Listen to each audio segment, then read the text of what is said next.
ప్రభునందు ప్రియులైన మీకందరికీ యేసుక్రీస్తు ప్రభువారి నామములో శుభవందనాలు తెలియజేస్తూ ఉన్నాం.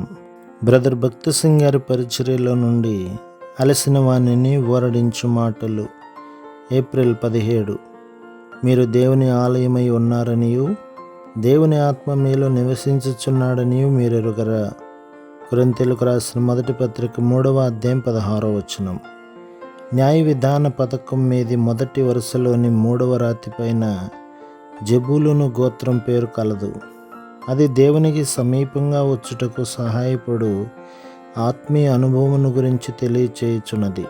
జెబూలూను అనగా కాపురము చేయుట అని అర్థం. ఆదికాండం 30వ అధ్యాయం 20వ వచనం. నా హృదయము నా శరీరము ఆయన నివాస స్థలముగా కావలెను. నా ఇల్లు నా సంఘము ఆయన నివాస స్థలముగా కావలెను. ఇవి రెండూ కలిసి వెళ్ళును. మనము దేవుని నివాసమును నిర్మించగోరిన ఎడల మొదటిగా మన శరీరములు దేవుని ఆలయముగా కావలెను. కొరింథీయులకు రాసిన మొదటి పత్రిక 3వ అధ్యాయం 16-17 వచనాలు. ఇచ్చట గంభీరమైన హెచ్చరిక గలదు. దేవుని గృహ నిర్మాణమునందు మనము పాలిభాగము పొందగోరిన ఎడల దేవుని నివాస స్థలముగా నుండునట్లు మన శరీరములను మనం పవిత్రముగా పరిశుభ్రంగా నుంచుకొనవలెను.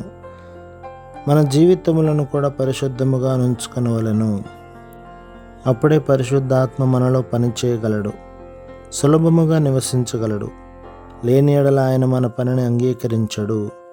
ప్రతిసారి మనము తలంపులు, మాటలు, క్రియల ద్వారా మనలను మనం అపవిత్రపరుచుకుందాము. మనలను శుద్ధి చేయుటకు ఆయన ప్రశస్త రక్తమును కోరుకొనవలెను. ఆ విధముగా మన జీవితం అంతటినీ ఆయనకు ఉపయోగకరముగా, పరిశుద్ధముగా, పవిత్రముగా, మచ్చలేకుండా ఉంచుకొనగలము. అదేవిధంగా మన గృహము ఆయన నివాస స్థలముగా ఉండవలెను. యోహాను సువార్త 12లో ఒక గృహమును గూర్చి మనము చదువుచున్నాము. అది యేసు ప్రభు నివసించదగిన ప్రాముఖ్యమైన సంతోషకరమైన గృహము. యెరూషలేములో ఎన్నో గృహములు ఉన్నప్పటికీ యేసు ప్రభు ఏ రాత్రియో అక్కడ నివసించలేదు. సాయంకాలమున బేతనీకు గాని ఒలీవ కొండకు గాని పోవుచుండెడివాడు. ఆయన ఎడతెగని సన్నిధి వలన అది సంతోషకరమైన గృహముగా నిన్నది. నోటి మాట చేతగాక నిజమైన అనుభవము ద్వారా యేసు ప్రభు అక్కడ జీవము గల శిరస్సయ్యను. యోహాను సువార్త 12లో చదివినట్లు బేతనీలోని గృహములో లాజరు ఉండుటానున్నది పునరుత్థాన శక్తిని గురించి తెలియజేయుచున్నది. కుటుంబముగా మనము పునరుత్థాన శక్తిని ఎట్లు కోరుకొనవలెనో ఎరిగి ఉండవలెను.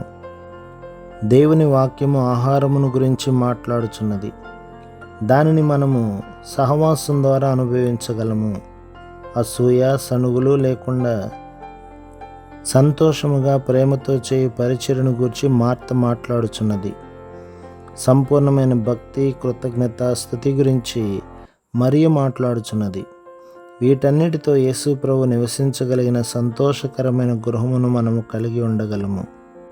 యేసుక్రీస్తు ప్రభు యొక్క శిరసత్వమును, ప్రభుత్వమును గుర్తించుట, పునరుత్థాన శక్తి, అధికారంతో ఇవ్వబడిన దేవుని వాక్యము, ఇతరులకు సేవ చేయుట, సహాయము చేయుట, కలిసి ఆరాధించుట ద్వారా మనము దేవుని సంఘమును నిర్మించగలము. వీటన్నిటి చేతనే సంఘము దేవుని నివాస స్థలముగా కాగలదు. దేవుని నివాస స్థలమును కట్టుటలో మన భాగమును మనము పొందిన ఎడల దేవుని సన్నిధిని అతి సమీపముగా మనము అనుభవించగలము. దేవుని ఇంటి నిర్మాణములో ప్రతి విశ్వాసకి పాలిభాగము గలదు. మన దేహములో దేవుని ఆలయమైన ఎడల సహజ సిద్ధముగానే ఆయనను, ఇతరులను ఎట్లు సేవించవలనో ఆయనయే తెలియజేయును. ప్రతి విశ్వాసకి పాలిభాగము గల పరలోకపు సంఘమును గూర్చిన పరలోకపు ప్రణాళిక అప్పుడు మనకు బయలుపరచబడును. మన నుండి ఆయనకు ఏ పరిచర్య అవసరమో ప్రార్థన ద్వారా మనము గ్రహించగలము. ప్రభువా, అవసరతలోనున్న ఎవరికైనానూ సహాయం చేయగోరుచున్నావా? లేక నిరుత్సాహము, దుఃఖములోనున్న వారిని ఆదరించగోరుచున్నావా? అట్లైన ఎడల ప్రభువా, బలహీనతలో, పేదరికములో, రోగములో, నిరుత్సాహములోనున్న వారి కొరకైన నీ తలంపును, నీ వర్తమానమును నాకు అనుగ్రహించుము అని మనము ప్రార్థించవలను. ఆ విధముగా మనము ఇట్టి దేవుని నివాస స్థలమును నిర్మించుటలో మన భాగమును మనము పొందగలము. ప్రభు మిమ్మును, మీ కుటుంబమును, మీ సంఘమును దీవించి ఆశీర్వదించునుగాక. ఆమేన్.